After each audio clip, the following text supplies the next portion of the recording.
Well, the time is 7 o'clock, everybody. So let's go ahead and get started. Good evening, everybody. My name is Laura. I'm the Public Programs Coordinator for the First Division Museum here at Cantini Park, and we want to welcome you to our monthly series, A Date with History.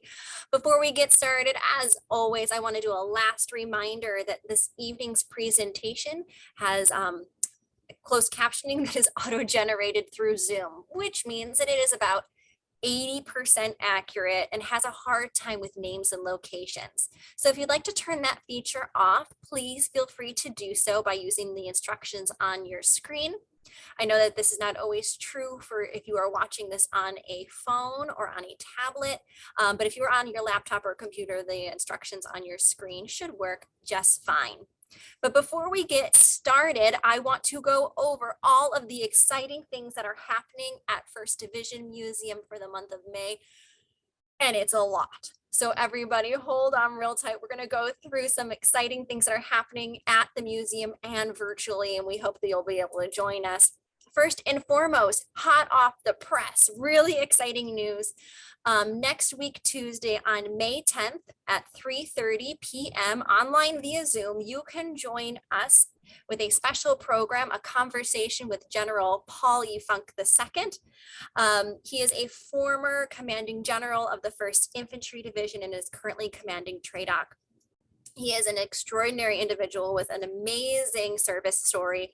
And he's going to be talking to us a little bit about leadership and how we can apply some of these leadership skill sets to our civilian lives. So I hope that you'll be able to join us for that next week, Tuesday. You can register for that program online at fdmuseum.org. So hopefully we'll see you there, everybody. Next on the docket, because May is super busy, everybody, on Friday, May 13th, it's our lucky day at the First Division Museum because we are hosting a Great War Symposium. It's going to feature lesser known stories of the Great War, featuring women, minorities, civilians, and the untold. Now, space for that day, for that symposium is limited. So if you're interested in that, there is an additional fee to cover the entire day. So please head over to firstdivisionmuseum.org to learn more about that day. There's a lot more to that program than I am able to share with you in this short time. And that even includes an entire listing of all the things you're going to learn about that day. But if you want to get out for a wonderful evening of fun, please come to the First Division Museum the evening of Thursday, May 26th, and drop in anytime between 5:30 and 8 p.m. because we are going to be extending our hours that evening for a very special program called After Hours Out of the Vault.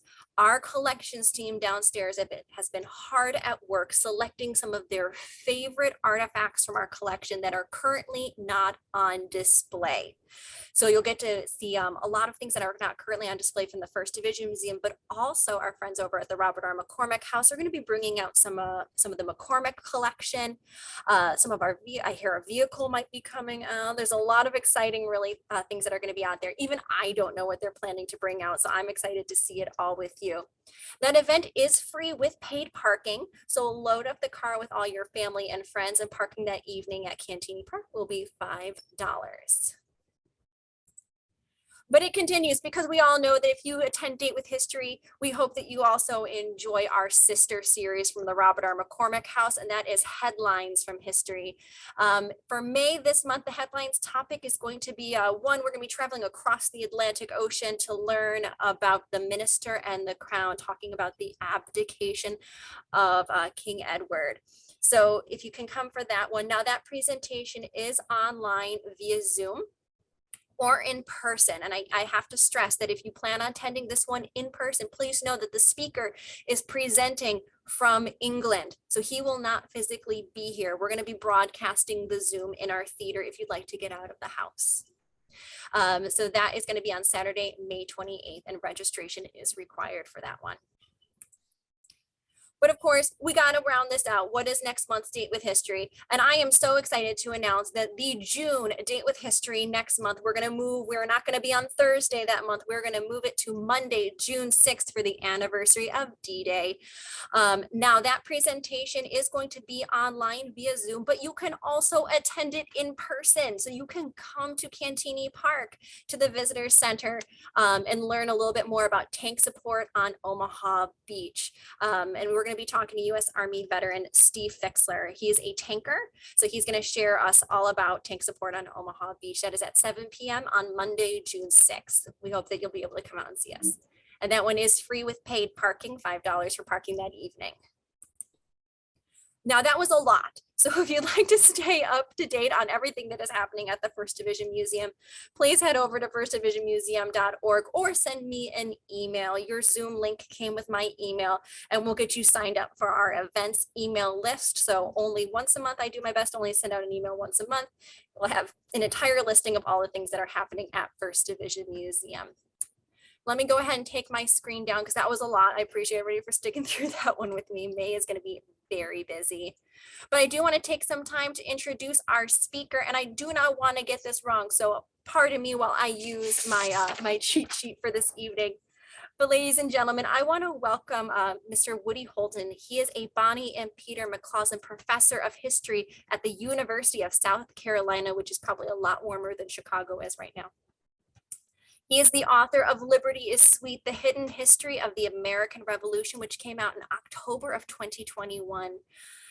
His 2009 book, Abigail Adams, which he wrote on a Guggenheim Fellowship, won the Bancroft Prize. Holton is also the author of Unruly Americans, The Origins of the Constitution, which was a finalist for the National Book Award.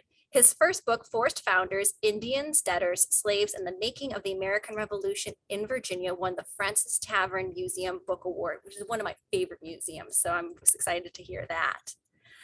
His books are required reading on more than 200 college campuses, and his work has been widely anthologized and also translated into German and Arabic. And tonight he is here with us at A Date with History to talk about his brand new book, Liberty is Sweet. And since we do not have a live audience this evening, consider this your roaring round of applause.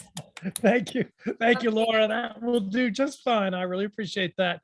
And thank you for the great introduction, and I'm really thrilled to hear that so much is going on at the First Division Museum. You know, that honors what they were fighting for, right? Was our freedom to talk, and lots of talk is happening there, and lots of hands-on demonstrations too. I may have to tune in with you on June 6th, for instance.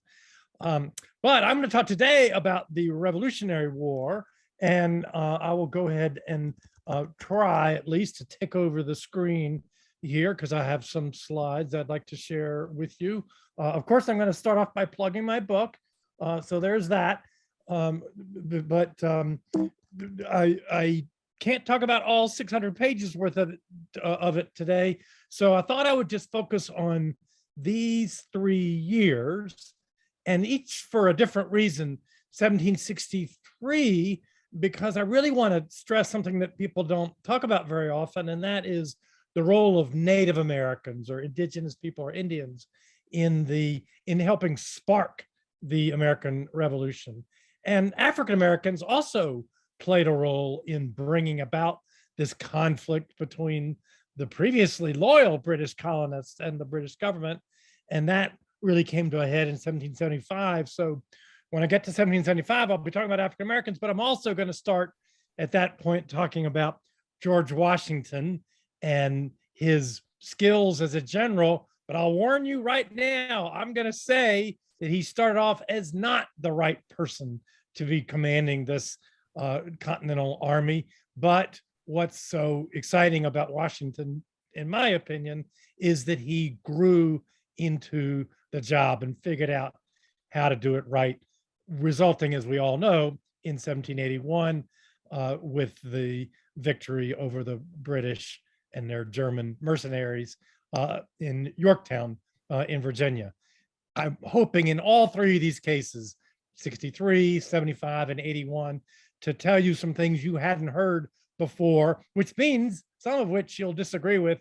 So I'm going to save plenty of time at the end for, of course, questions, but also I'd love to have some friendly disputes about my interpretations, because I'm going to try to be as provocative as I can. Actually, this is not something I planned to say, but since I'm talking to many Midwesterners, I know not all of you in Chicago, but you probably see something wrong with my map here right at the beginning. This is a British map from the year 1765. They put Detroit on the wrong side of the straits there. That's in modern day Canada, but try to ignore that. I'll put the marker over there so you can't see it, because I'm showing this map to remind you of some things you know, that in 1763, my starting year, the British had just won this basically world war against France and Spain, and especially their Native American allies. But in winning this war, the British government had run up an enormous debt and nearly doubled their government debt, an issue that we all know about today. And so the British government was looking for ways to save money. Then, as now, the most expensive thing governments do is pay for tanks like the ones right outside the park there, and do other military deeds. And so the British government decided in 1763, how can we avoid another war with the Indians? And what they did in 1763 toward that was draw this line that I've sketched out in blue along the crest of the Appalachian Mountains. And if you're good at reading sideways, I guess I could turn the screen sideways. You can see that, or I guess I should turn it the other way for you guys. It says lands reserved for the Indians. I really need to stress that the British didn't reserve that land for the Indians out of any humanitarian feelings, hey, that these people deserve to keep their land. No, that wasn't it. It was practical politics, that if we can stop our American colonists from stealing land from the Indians, then they won't provoke the Indians to war, and we, the British government, won't have to send troops over there to put that war, to put those Indian rebels down. So that's the proclamation line of 1763. And in that same year, the British government made a really momentous decision. Here, let me get rid of the proclamation line so you can better see. Can everybody see these little red boxes? Those are on this original map from 1765. I guess the closest one to you guys, well, would be Detroit, but also Fort Chart out on the Mississippi River, those of you who are in Chicago. But you see some here at Fort Pitt, now Pittsburgh, a few in New York, but really mostly on the frontier, Niagara, and so forth. A bunch up on in the St. Lawrence Valley, because the British had just captured that from the French Canada. The little boxes are companies, the big boxes are regiments, and this represents something, a major decision that the British government made in 1763 that not many people have heard of, but I think it's really momentous. And that is, they decided the war against France ended in 1763, but the British government decided to leave 10,000 troops behind to basically guard that line that I showed you, both to keep the Indians from attacking the colonists, but also to prevent the colonists from taking land from the Indians, making them angry and provoking more attacks. So you can almost refer to those troops on the frontier as peacekeeping troops. But here's the real reason I want to mention those 10,000 troops that the British left. They thought it was only made sense. If we're going to protect the colonists should pay for those 10,000 troops. And in order to make the colonists pay for that, for those troops, that's when the British government and Parliament decided in 1765 to adopt the Stamp Act. You guys probably remember no taxation without representation. So one thing everybody remembers from school is that taxation was a big part of this American Revolution. Specifically, though, I want to stress that this tax, the most famous of the taxes, the Stamp Act, if you actually read the text of it, the purpose of that law was to pay for those 10,000 troops who were there to keep Indians and settlers apart. And so there's a real sense in which you can say, had there been no Native Americans in the area that's now the Midwest, there would have been no need for the Stamp Act. And so this is something I'm trying to do throughout my book, Liberty is Sweet, is connect the history of Native Americans with the traditional story of taxation without representation, leading ultimately to the Declaration of Independence. Now, you can imagine that people like George Washington, who was a land speculator, so was Thomas Jefferson, Benjamin Franklin, who wanted to profit from that land west of the Blue Line there. They appealed to the British Parliament in 1769, saying, will you please get rid of that Blue Line because we've run out of land in the east. We want to acquire more land farther west.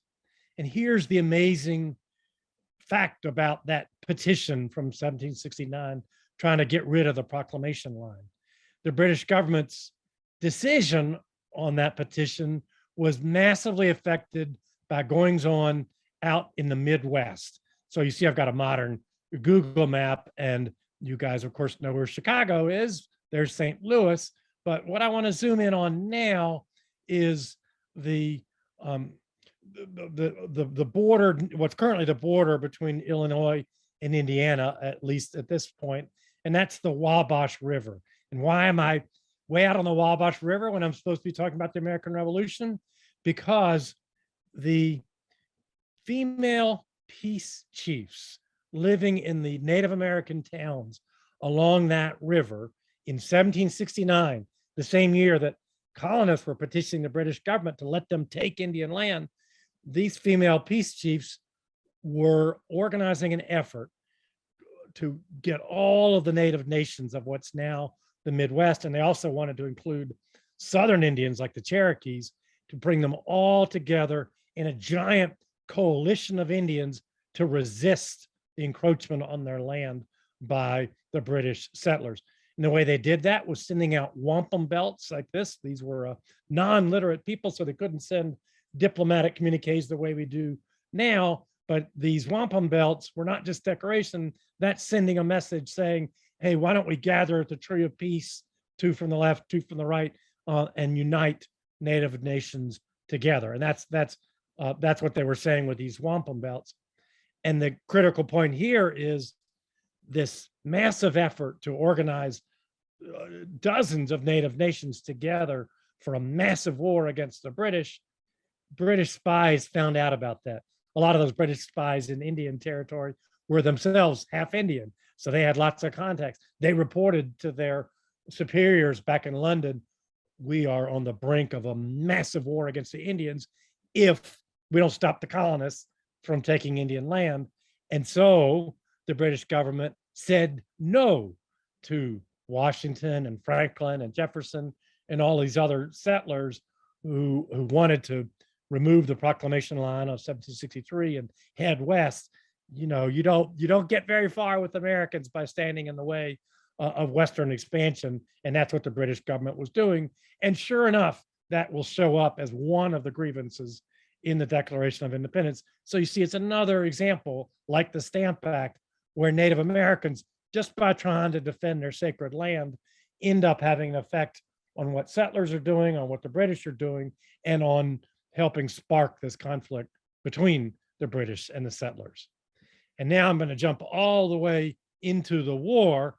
And you see, I put my blue star where Detroit really is, because once the war got going between the colonists and the crown, as I'll say more about in a second, the number one objective of the colonists in the West was to capture Detroit, which at the time was a British fort where the British handed out arms and ammunition to native warriors launching attacks all along the frontier, down from the Carolinas, where I live today, up as far as Pennsylvania and New York. They were excellent guerrilla fighters, but they needed arms and ammunition. Those came from Detroit. And so George Washington and other Continental Army officers produced 12 different plans to capture Detroit from the British, so the British could no longer supply these Native American warriors. And the amazing thing to tell you is none of those 12 plans succeeded. None of the American attacks on Fortress Detroit got anywhere near the place because those same Native warriors were so good at cutting off the American armies trying to head west to Detroit. And so my point is that Native Americans had helped spark the American Revolution. Once it got going, a lot of historians, and I agree with them on this point, say that they really won the war in the West. Of course, the colonists won the war in the East, as we'll talk about Yorktown in a second. But in the West, it's really the natives who won. And the only way the Midwest ended up being part of the United States was, well, first, the British sold out their Native American allies in the 1783 peace treaty. And then, of course, once the United States had control and removed the proclamation line, it took them decades to do that, but they finally drove the Native Americans out. But they did not win the war in the West during the Revolutionary War. It was really Native Americans who won in that part in that theater. I don't usually show people this slide, but I can't resist for you guys, since so many of you are in Illinois and other Midwestern states, because another little known fact of the Revolutionary War that the Native Americans and their British allies launched this multi-pronged attack in 1780. So several of the prongs originating in Fort Detroit. So one hit near Pittsburgh, another in Kentucky, another in Vincennes in what's now Indiana. You see some started from Michigan and Mackinac, where the two Michigans come together and went down through what's now Wisconsin and then down through Illinois and hit both St. Louis, which was a Spanish town at the time, and Cahokia, a Native American town allied with the Spanish and with the white Americans, the Patriots. All of that actually happened. This was supposed to happen. The British at Pensacola wanted to hit the Spanish in New Orleans. That part was thwarted, but all of these other attacks went forward, and it's just more proof of the extent to which Native Americans really dominated the West during the Revolutionary War. They suffered terrible losses too. I don't mean to diminish that, but you could almost compare it to the situation now in Ukraine, where everybody thought the Russians were just going to roll right over them, but they proved surprisingly strong in the West.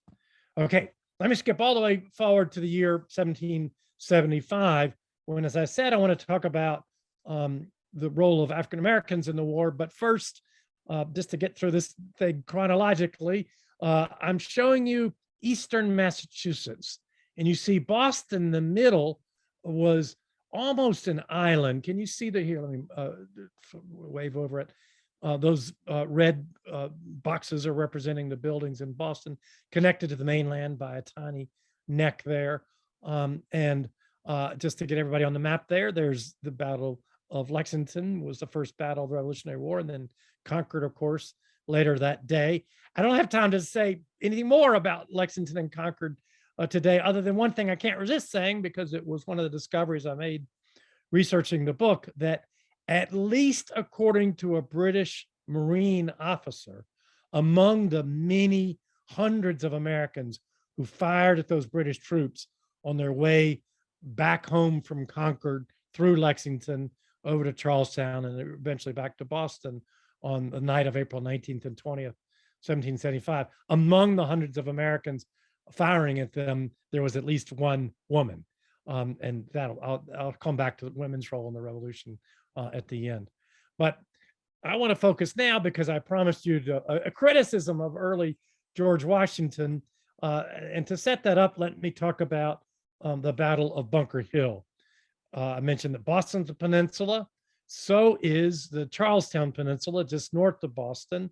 And orders were given by American commanders before Washington got there to secure a hill here called Bunker Hill. They disobeyed orders and said, oh, it'll be more provocative if we instead occupy Breed's Hill, which is much closer to Boston, more of a threat to Boston. And that leads, of course, to the Battle of Bunker Hill, which really took place on Breed's Hill. on June 17, 1775. Here's a modern depiction of the Americans defending that hill. Now, the official hero of the battle is William Howe, who was commander of the British forces that day and would soon become commander in chief of all the British forces in America. And everyone, when he got back to Boston, was patting him on the back because his army did capture the hill and drove all these Americans away from their breastworks that you see here. But here's the astonishing thing that I want to share with you, and that is less than a week after his great victory at Bunker Hill, General Howe wrote a letter saying, "We, the British, are going to lose this war," because it took him casualties to capture that hill. In fact, half of his army, 1,000 out of the 2,000 men, were casualties in capturing that hill. And what did the Americans do after the British drove them off Bunker Hill? They just retreated back to the next hills, Winter Hill and Prospect Hill, in what's now Cambridge, Massachusetts. And he said, this is a hilly country, America, and they're going to be able to keep repeating the same process with us over and over again. Yes, we'll be able to, we, the British Army, the most powerful, one of the most powerful armies in Europe, we'll be able to drive them off of any hill, but they'll just go to the next hill and make us pay the same price for that one, and then so on and so on. And so this is a remarkable fact that very early on, after the first sort of regular battle of the Revolutionary War, here is the man who's about to become British commander-in-chief saying the war is unwinnable. And I think that pessimism of General Howe's helps explain a lot of his actions later in the war, which we can talk about during Q&A, that seemed kind of strange. But here is General Howe and other, by the way, British officers agreeing with him, we're not going to win this war. All the Americans have to do is build up these palisades and barricades and redoubts and so forth, and hide behind them, shoot at us coming up the hill. They're going to win. But you'll soon see there was one person who didn't get the message, and that, of all people, was George Washington. I'll say more about him in a second. But first, I want to talk about African Americans' role in the war, which really began in the fall of 1774, when Abigail Adams actually became the first person to report that enslaved people had learned about the conflict between, on the one hand, the British government, on the other hand, the American colonists, and African Americans, who were 1 in 5 of the American population. African Americans started to see in this gap, this growing gap between the mother country and the colonists, they began to see opportunity for themselves to free themselves.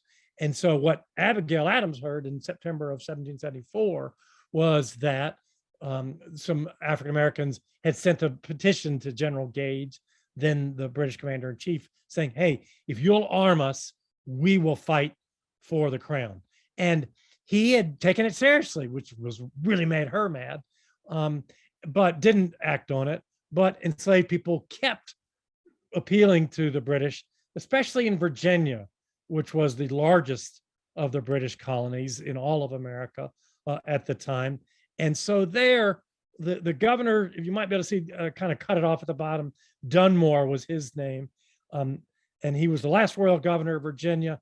And he had very few British troops and even fewer loyalists, that is, colonists who were loyal to the British side. He was massively outgunned by patriots like Jefferson and Washington and Patrick Henry. And so he was desperate for labor. And so he issued this proclamation, which was an Emancipation Proclamation, not too different from the one that Abraham Lincoln would issue in 1863. This one issued 7 years earlier in 1775.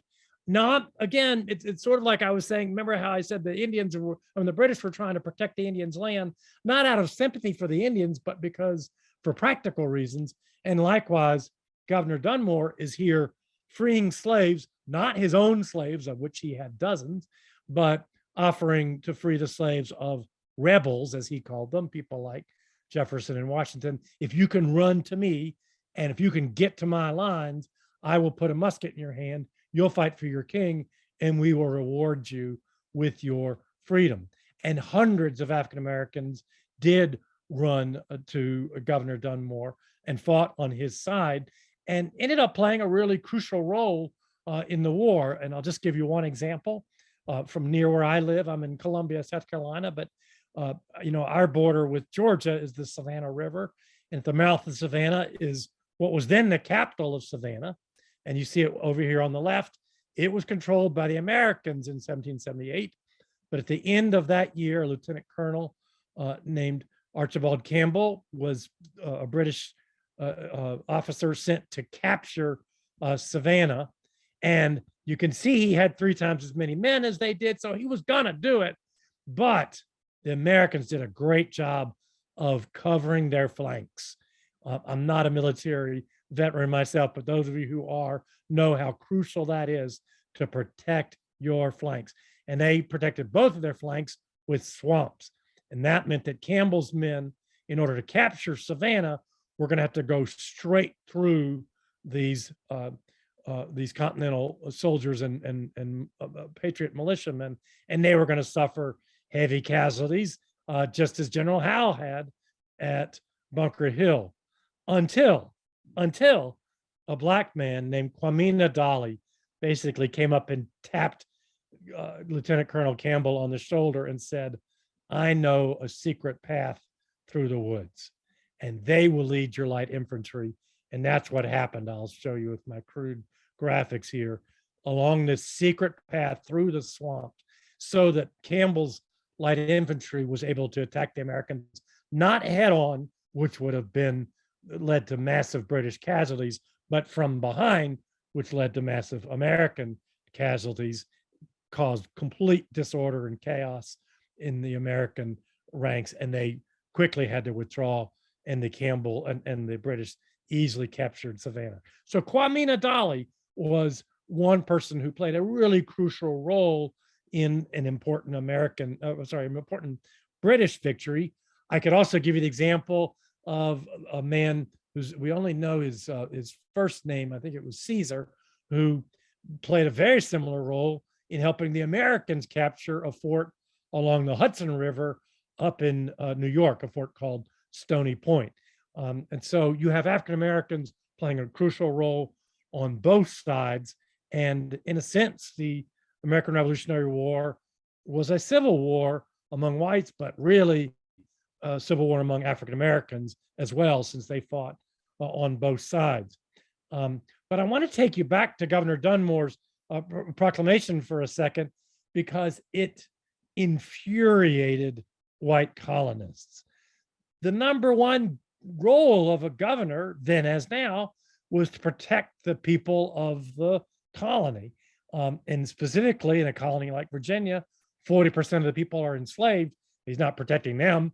He's supposed to protect the whites from slave rebels, as well as from Native American attackers, or if the French or Spanish ever come back, any of those enemies. He's supposed to protect, whites viewed him as being charged with protecting them from the Indians, and from the slaves, and he's doing the exact opposite of that. He's putting muskets into the hands of African Americans.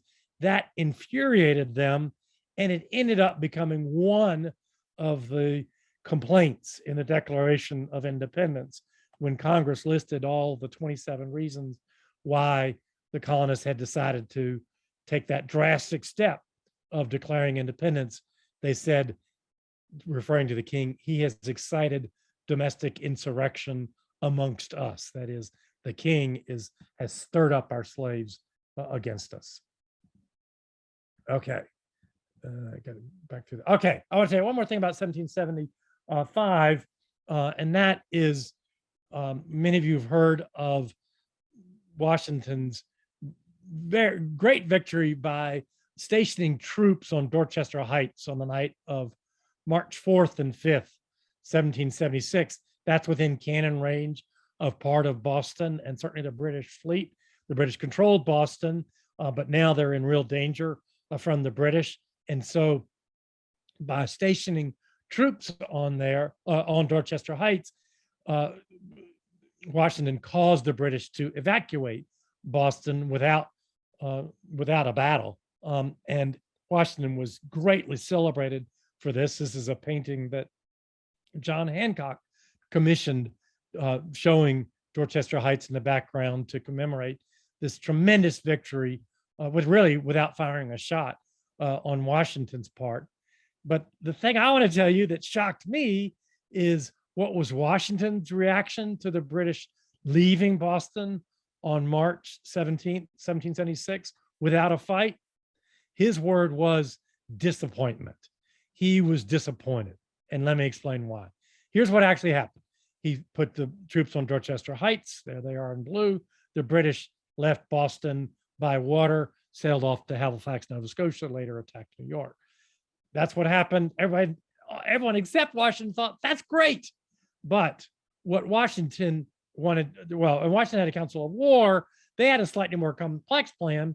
They didn't want the British to leave without firing a shot. They wanted the British to come up Dorchester Heights and attack them, because the Council of War, that is Washington's generals, they wanted to reproduce the Battle of Bunker Hill. That is, they were happy to give away Dorchester Heights to the British, because they knew that the cost to the British would be 50% casualties again, or even more.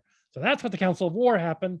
But General Howe disappointed the Council of War by not attacking Dorchester Heights. The British also disappointed Washington by not fighting, because he had an even more complex plan. And this is what didn't happen. But it's fascinating to see what he had in mind. His plan was, we will occupy Dorchester Heights. That worked out, night of March 4th. And then the British will send half of their army from Boston over into Dorchester Heights. And will send guys across the water to attack, beating the British army in its headquarters, Boston, and maybe that will end the war. And here's my point about the criticism that I have of Washington. He didn't yet have the insight that General Howe had, that the way for his side, the Americans, to win was to force the British to fight a war of attrition. That is, to stay on defense and keep making the British suffer terrible casualties while they kick you off the hilltops. He thought he'd always wanted to be a British officer himself. He'd never realized that ambition, but he thought like a British officer, and they were programmed for attack, attack, attack. You don't win unless you attack. And so he really wanted to attack Boston. He didn't get this chance because the British left. But here's a key moment in his life. After the British left, he was one of the first into Boston, and he was stunned at what he saw, which is they had fortified, as he put it, every avenue. And as he also said, the town was impregnable. That is, the British had built up their defenses to a massive extent. So those American troops rowing across the Charles River, that blue arrow on my map, would have been subjected to something called case shot or grape shot, which is like a cannon firing like a shotgun with hundreds of pieces. They would have been decimated in the water. They would have been decimated again coming up the beach, and then they really would have been wiped out. And so Washington realized that he hadn't exactly dodged the bullet, but the bullet had dodged him, because General Howe didn't give Washington the battle he wanted. But had Washington had that battle, he might well have lost the battle and his entire army. And so he begins to start to realize that he needs to fight this war defensively. I am going to check the time, because I may have to skip one fun thing I want to say about 1781. If you want to have fun with maps, tell me in Q&A, and I'll come back and show you that, because I think I want to skip, not try to push my time limit too much here, and I want to skip all the way to 1781. And I want to give you a second to get oriented to this map, because it's done by a French officer, so a lot of it is in French, but a lot's in English too. And again, we're reading sideways here. Do I have to turn it this? Does that help you? Or do I need to turn it the other way for you to read those words? Anyway, No, it just you see turns Long here. Island on the right, New Jersey on the left. Did I turn it the wrong way? Anyway, here's the Hudson River. Here's the East River, and here's all of this, of course, is New York City, the borough of Manhattan today. But the red part, that was the only part that was a city of New York, the very tip, not much more than what we now call ground zero, the southern tip of New York. So the Americans controlled New York City at the start of the war. The British drove them off in the fall of 1776. And then Washington spent the war jonesing for New York. That is, thinking to only win this war, recapture New York City from the British. That's their headquarters. And if I can launch the amphibious assault, because of course, New York is an island, if I can capture New York, throw the, and you might remember I said that he and had a dozen plans to capture Detroit out in the West. Hey, Woody, I'm going to pause New you. York from Woody, the I'm gonna pause British you for a between second. 1776. Sure. We're having, I don't know if everybody else is, but I'm having a slight bit of a delay. So what I'm going to ask you to do is, could you please turn your camera off, and we're going to go on just audio for a little bit, just because we missed a little bit of that story, and I want to know about the battle. Okay. So sometimes if we just turn our camera off, it gives Okay. the computer a little more time. Let's try that. All right. All right. It gets back. No, we're still having a Do I little sound bit okay? we're still having a second of a technical delay. Thanks everybody for sticking in there. We're going to do our best to get it back up and running in just a second. Woody, can you give us another sound check? Sure. I'm showing everyone a map of New York, and those of you who had okay sound know that, but others may not. Perfect. Sounds like we're good to go. Go ahead. Okay. So this was Washington's big target throughout the Revolutionary War, was to recapture New York City. And he really thought he couldn't win the war without taking New York. And he formulated about a dozen plans to take it. One of them got so far as the men were in the boats. The men had rowed across the Hudson River from New Jersey, and they were ready to land on the beaches of New York Island, but were called off at the last moment. And the case I want to make to you guys was that just as Washington was lucky not to have been able to carry out his planned assault on Boston in 1776, he was smart to never carry out his plan to attack the British in New York. They controlled the harbor and the rivers throughout the wars, and and so his men would have had to deal with British battleships on the way over, and with massive cannon emplacements basically ringing the island. And it would have been Bunker Hill, only in reverse, as these Americans tried to capture New York from the British. And so the main point I want to make about Washington is that he was smart enough to not act on his own big plan of attacking New York. And of course, what they did instead to end the war was to head down to Yorktown in Virginia, where there was a much smaller British army, only 9,000 soldiers under Lord Cornwallis, and the Americans, and they weren't on an island. So they were up against a river, and so all the French and the American army had to do was pin the Americans against the York River. And that, of course, is the siege of Yorktown, which ended with Cornwallis's surrender of those 9,000 troops on October 19th, 1781. Not by any means the end of the war. People would still be fighting for another year, but out in the West for decades.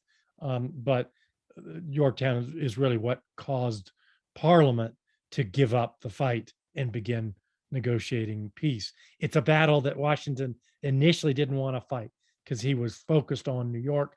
He also had a very legitimate worry that his New York and New England soldiers would be afraid to go march 400 miles south to Virginia, to Yorktown, and legitimately afraid, because they were afraid of tropical diseases, malaria and yellow fever.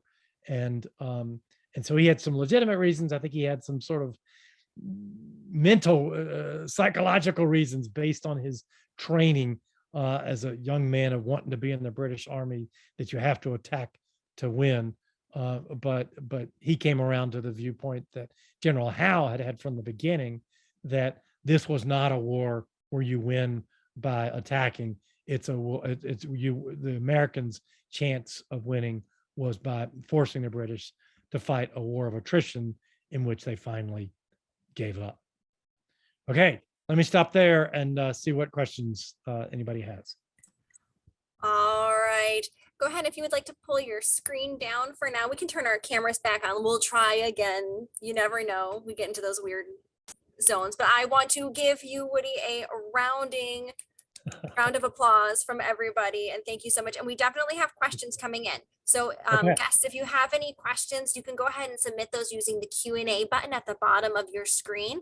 But Woody, if you'd like to turn your camera on again, we'll give it a try. We'll see if it works out for us.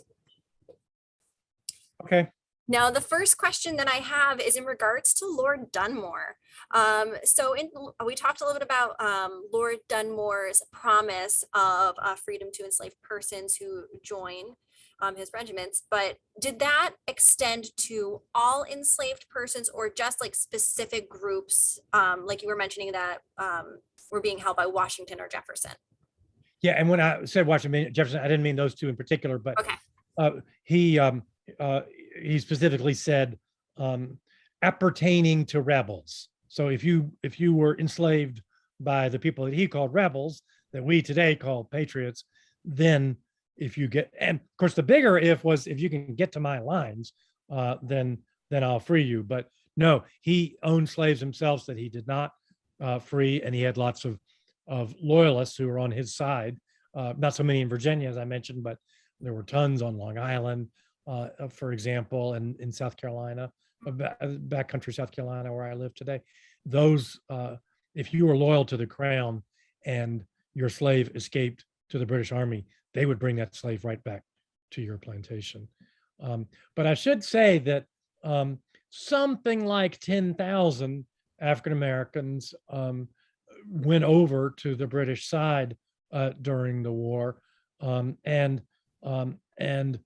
many died during the war. As you know, wars tend to congregate people in small spaces, especially on ships, but also in army camps. And you know, for the Continental Army as a whole, 5 times as many soldiers died of disease as died of being stabbed or shot, and the numbers were similar for the African Americans on both sides. And so many of them died of disease or got shot or bayoneted or whatever. But thousands survived, and the British did something that empires don't always do, and that is they kept their promise, and that is resettled them in other British colonies, first in Nova Scotia on the Atlantic coast of Canada, another peninsula and very cold and rocky soil, which was not great. And I'm sorry to say that the Black Empire Loyalists, as they're known today, their fellow Loyalists who were white totally oppressed them and tried to basically treat them as slaves. And so many of them accepted an offer from Parliament to resettle in another British colony, Sierra Leone, on the African coast, and their descendants are still there today. But we only know of one guy who had been born in Africa, taken into the slave trade and sold into North America, escaped to the British during the war, went up to Nova Scotia, and then from Nova Scotia to Sierra Leone. And his home happened to be near Sierra Leone. He left Sierra Leone and he appeared back in his home village decades after being kidnapped and enslaved, and he must have reappeared like from the dead. My goodness. And that was my follow-up question, is what happened to these individuals afterwards? I have a bunch of questions coming in. So again, I will do my best to get to as many of these questions as possible this evening. So I apologize if I don't get to your question. But I want to start off with this one. Since the colonies had an active militia, for example, George Washington in Virginia, that helped win the French and Indian War, why didn't the British government simply leave the frontier security duties to those local forces to minimize expenses, reliances on overseas garrisons for their army? That's a fantastic question. And a lot of Americans thought of the same thing your questioner thought of. Hey, just leave it to us, and then you don't have to impose the Stamp Act on us, and that might have prevented the Brits from imposing the Townshend duties as well. That included the tea tax, that leads to the Boston Tea Party and all that led to. So had the British done that, they probably could have avoided the Revolutionary War.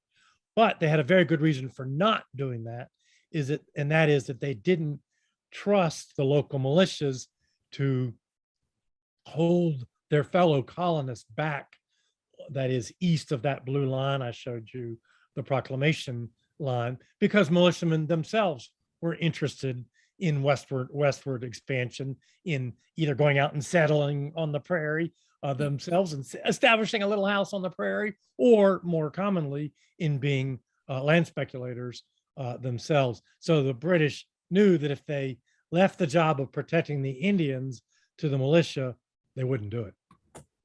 Wow. Yeah, that's a great question. So I also love our guests are on point with questions this evening. I really like this question too, which is, how on earth did British spies who infiltrated North American groups get messages to as far away as England and London? And also, how did George Washington get word to troops crossing the Hudson to turn back and not attack? How do we communicate? Well, let me answer the second question first. On the it was not Washington's decision at the last minute. He had given contingent orders for this. This was attack. I think this was in I want to say November of 1780, but about a year before Yorktown. And that one, the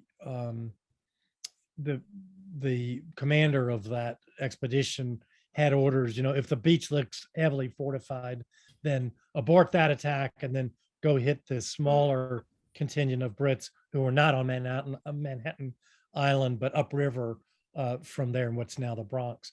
And that's what he did. And so it's possible that he never really had much intention of carrying out the plan, but certainly once he saw those British fortifications, he diverted. I have to, this doesn't exactly answer your questioner's question, but I can't resist telling you that one of the great ways that messages were sent back and forth between the British in New York City and General Burgoyne's force, which attacked America from Canada. They went up the Richelieu River and then southward up Lake Champlain, which is now in part the border between Vermont and New York. And they were supposed to coordinate. One reason they failed was they didn't coordinate, but in their efforts to coordinate, what they would do would be to send lower level officers. I always think of the lieutenants as the red shirts of the Revolutionary War. That is, these are lower level officers trying to make a splash so they can get promoted. And they often took on very dangerous missions. And one of those missions was General Clinton writes a message to General Burgoyne saying, I'm on the way, hold out, because we're going to come link up with you and defend you. And he puts it in a hollowed out bullet. And then one of these lieutenants swallows the bullet and heads north in civilian clothing. But at least one of those messengers was captured. They figured out that he was a British lieutenant, and they gave him an emetic, a thing that made him throw up. And out came this musket ball with the crack, and they discovered it was a hollow and it was message, and they hanged him. I think the person might have been asking about the spies, people spying on Native Americans who were holding there's this great phrase. Remember I said in 1769 that these Native American female chiefs were trying to organize this coalition of Native nations, and the men eventually took it over, but it was initiated by women. They were trying to build this coalition, and one of the reports going back to London from a British officer in America was referred to their secret councils in the woods. But the phrase itself is ironic because they wouldn't really be secret councils. If you know about it, William Johnson, who wrote that report, the Indian agent, then they're not secret.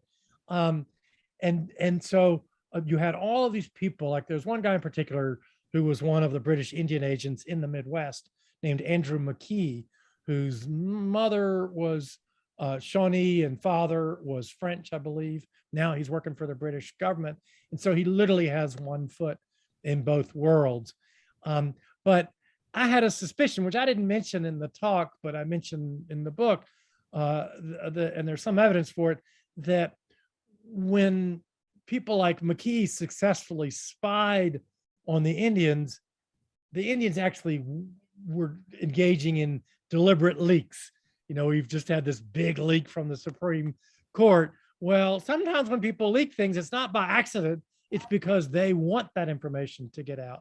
And so the Native Americans who are organizing this giant coalition, the best outcome for them was that that coalition would not have to fight the American colonists backed up by the British Army, but that they could intimidate the British into not allowing the colonists to have their land. And in fact, one of the Indian agents, a guy named George Cron, reported one of these blustering comments from a native leader saying, "Hey, we're going to have a whole lot of Indians with you at our next meeting, wink, wink." And George Cron reported that, saying they seemed to gasconade or threaten. That is, there's a sense in which this whole coalition effort was meant to succeed by never having to go to battle. And in fact, it did succeed, at least with the British. They never repealed the Proclamation of 1763. It's still in force in Canada today. And since we're on the topic of Indigenous peoples, we talked a little bit about the Shawnee chief. And so why would he bother siding with the British after being that the British had vacated the Midwest? Yeah, this is a great point.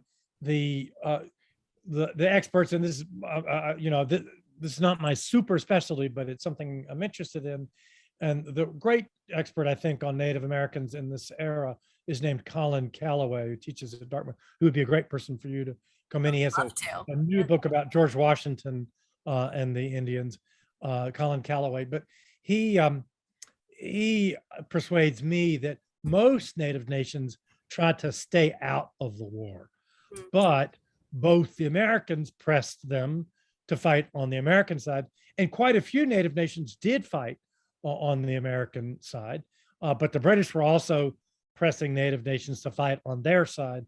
And so there were a lot of Native nations who were put on the spot where they had to choose one side or the other. And you're right, the British had been terrible to the Shawnees in the previous war, the so-called French and Indian War. The Shawnees had been terrible to the British as well, I should mention, capturing lots of people and not enslaving them so much as adopting them into their as new members of their tribes.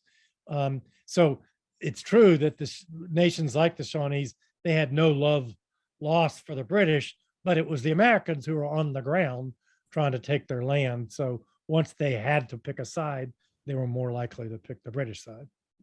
My enemy's enemy is my friend. Yeah, it sounds like I would love to dig more into that story. And I do want to honor our end time. So I'm going to wrap it up with one final question. And I apologize because it is a two-parter question. So we didn't get to dig too heavily in tonight. So we hope that this presentation whet your appetite to go out and read Woody's book so you can learn about all of these amazing individuals. We only covered a small fraction of them tonight.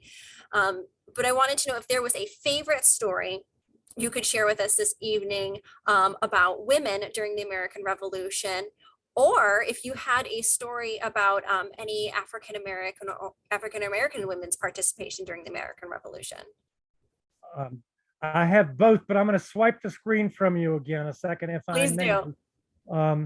Let's see, because one of the screens I didn't get to when we had to turn it off, and it may or may not work, I understand, is this one. The cover, yes, I'm promoting my book again, but I want to zoom in on the person standing at the left. These are two British soldiers. You can see my screen, can't you? We can. Okay. See the two British soldiers on their horses. They're carrying a message, but they're being waylaid by this American holding a pistol at them, who swiped the message and sent it to General Nathaniel Greene. This incident we think really happened, although it's a 19th century painting, a lithograph. But I want to zoom in on that American soldier and see if you can tell what secret that soldier is harboring. And I know we're out of time, Laura, so let me ask if you can guess what that soldier's secret is. Is she a woman? That is, in fact, a woman. And that's why I really wanted this image on the cover of the book, because you see it's about the hidden history of the revolution, and how better to symbolize that to have a hidden woman on there playing, as many women did, a crucial role. Now, not many women actually picked up arms like the Martin women did. This is one or two sisters-in-law named Martin who captured this dispatch. But you have several examples of women, Paula Revere's. But the group that I really want to stress, the women's group, are the women who traveled with the Army and worked for the Army, and specifically, sounds like a really mundane job, but laundresses. Because after Washington inoculated his army, at least the males in his army, against smallpox, then their number one killer was typhus. And the number one spreader of typhus was lice, and specifically lice in men's shirts. And so one of the things that the laundresses who washed the men's shirts did for them was save their lives. Because as I said, disease kills 5 times as many people as bayonets and bullets. And so merely by what seems like a trivial task of washing clothes, women are killing lice and not wiping out typhus, but slowing the spread of typhus. And these laundresses, they knew how important they were. And so when they didn't get their rations, or they, in some other way, their commitments that have been made to them were broken, on several occasions, as one of my graduate students named Riley Sutherland discovered, on several occasions, these laundry women went on strike. Excellent. And then I know that if you have to pop out, guests, please feel free to. We enjoyed having you, but I cannot leave without wanting to hear this story about African-American women that you had kind of spoiled for us. Well, there's many, but I think I'll just say one small example.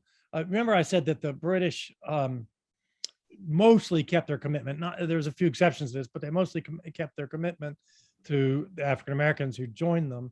That led to a conflict in 1783 because the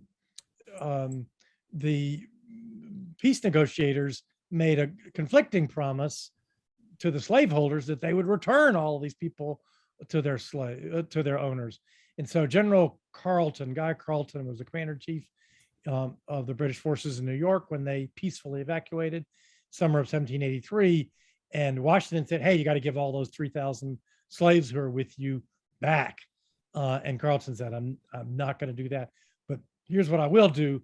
I'll make a record of them so that this can be negotiated at some point. Maybe there'll be financial conversation, which decades later there was. But the point is, he made a very precise record of these 3,000 people who fled with him. And we know a couple of things from that list. One, remember I said the British only offered to free slaves who were owned by rebels. And they also said, Dunmore in his Emancipation Proclamation, slaves who are able and willing to bear arms, which by the 18th century definition, not the modern definition, but by the 18th century definition, that would mean men. And yet we know from that list of 3,000 that the majority of the people who escaped to Governor Dunmore were women and children. Men were the largest number, but women slightly just a little bit behind. And then a lot of these women took their children with them. And the details in this, it's called the Book of Negroes. If you Google that online, you'll find a very cool movie based on what I'm talking about, but you'll also find a novel of that name, a prize-winning novel, but you'll also find the original list that you can go through online. And one example that I used actually in my first book was about a woman named Mary who escaped with a couple of her kids, sort of grabbed them up in the middle of the night, made a mad dash for the British lines, and took the last name Mary Rice and survived the war. And she was in that flotilla of British warships that left New York. You know, we think of ships sailing into New York for freedom, passing the Statue of Liberty. All of that was in the future. At this point, they're sailing out of New York towards freedom. And she was part of that freedom fleet that settled in Nova Scotia after the war. Mary Rice and her two kids. Well, thank you so much. The comments are flooding in of guests who are saying thank you and how much they're looking forward to reading your book and learning more. So Woody, thank you so much for your time this evening. And again, I want to say a special thank you and hello to all of our Illinois State teachers who are joining us this evening. And we hope that you've learned some great new things that you can able to apply to your classrooms. And of course, a wonderful thank you for your service and welcome home to all of our veterans who are in attendance. Thank you so much, everybody. We're going to call it an evening on another Date with History, and I hope to see you at one of our many events happening in the month of May at the museum. Woody, thank you so much, and have a great night, everybody. Yeah, thanks for those great questions too. No, I told you they got good questions. Night, everybody. Right.